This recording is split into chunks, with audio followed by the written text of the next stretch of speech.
2 Samuel chapter 18. And David numbered the people that were with him, and set captains of thousands and captains of hundreds over them. And David sent forth a third part of the people under the hand of Joab, and a third part under the hand of Abishai, the son of Zeruiah, Joab's brother, and a third part under the hand of Ittai the Gittite. And the king said unto the people, I will surely go forth with you myself also. But the people answered, Thou shalt not go forth, for if we flee away, they will not care for us, neither if half of us die will they care for us. But now thou art worth 10,000 of us. Therefore now it is better that thou succour us out of the city. And the king said unto them, What seemeth you best, I will do. And the king stood by the gate side, and all the people came out by hundreds and by thousands. And the king commanded Joab and Abishai and Ittai, saying, Deal gently for my sake with the young man, even with Absalom. And all the people heard when the king gave all the captains charge concerning Absalom. So the people went out into the field against Israel, and the battle was in the wood of Ephraim, where the people of Israel were slain before the servants of David. And there was there a great slaughter that day of 20,000 men. For the battle was there scattered over the face of all the country, and the wood devoured most people that day than the sword devoured. And Absalom met the servants of David, and Absalom rode upon a mule, and the mule went under the thick boughs of a great oak, and his head caught hold of the oak, and he was taken up between the heavens and the earth, and the mule that was under him went away.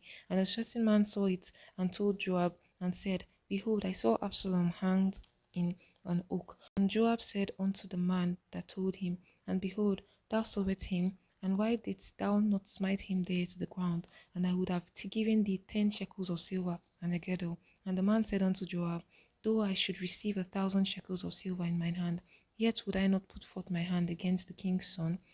For in our hearing the king charged thee and Abishai and Ittai, saying, Beware that none touch the young man Absalom. Otherwise I should have wrought falsehood against my own life. For there is no matter hid from the king, and thou myself wouldest have set thyself against me. Then said Joab, I may not tarry thus with thee. And he took 3 darts in his hand, and thrust them through the heart of Absalom, while he was yet alive, in the midst of the oak. And 10 young men that bare Joab's armor compassed about and smote Absalom and slew him. And Joab blew the trumpet, and the people returned from pursuing after Israel, for Joab held back the people. And they took Absalom and cast him into a great pit in the wood, and laid a very great heap of stone upon him. And all Israel fled every one to his tent. Now Absalom in his lifetime had taken and reared up for himself a pillar, which is in the king's dale. For he said, I have no son to keep my name in remembrance. And he called the pillar after his own name, and it is called to this day Absalom's place. Then said Ahimaaz the son of Zadok, Let me now run and bear the king's tidings, how that the Lord had avenged him of his enemies. And Joab said unto him, Thou shalt not bear tidings this day, but thou shalt bear tidings another day. But this day thou shalt bear no tidings, because the king's son is dead. Then said Joab to Cushai, Go, tell the king what thou hast seen. And Cushai bowed himself unto Joab and ran. Then said Ahimaaz the son of Zadok yet again to Joab, But howsoever, let me, I pray thee, also run after Cushai. And Joab said, Wherefore wilt thou run, my son, seeing that thou hast no tidings ready? But howsoever, said he, let me run. And he said unto him, Run. Then Ahimaaz ran by the way of the plain and overran Cushai.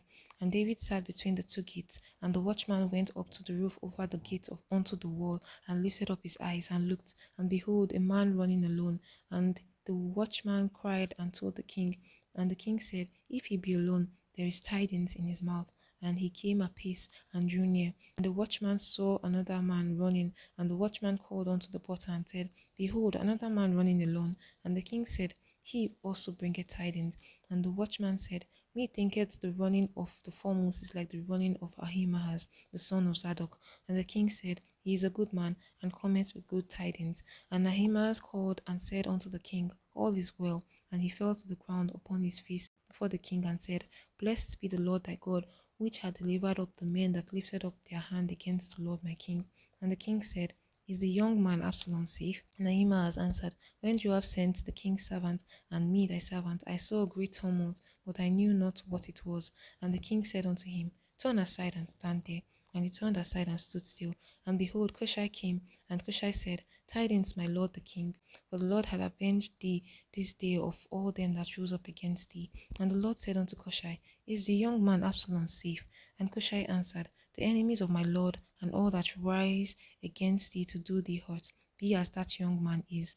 And the king was much moved, and went up to the chamber over the gate, and wept. And as he went, thus he said, O my son Absalom, my son Absalom, would God I have, would God I have died for thee. Would God I have died for thee, O Absalom, my son, my son. And the king was much moved, and went up to the chamber over the gate, and wept. And as he wept, thus he said, O my son Absalom, my son Absalom, would God I had died for thee, O Absalom, my son, my son.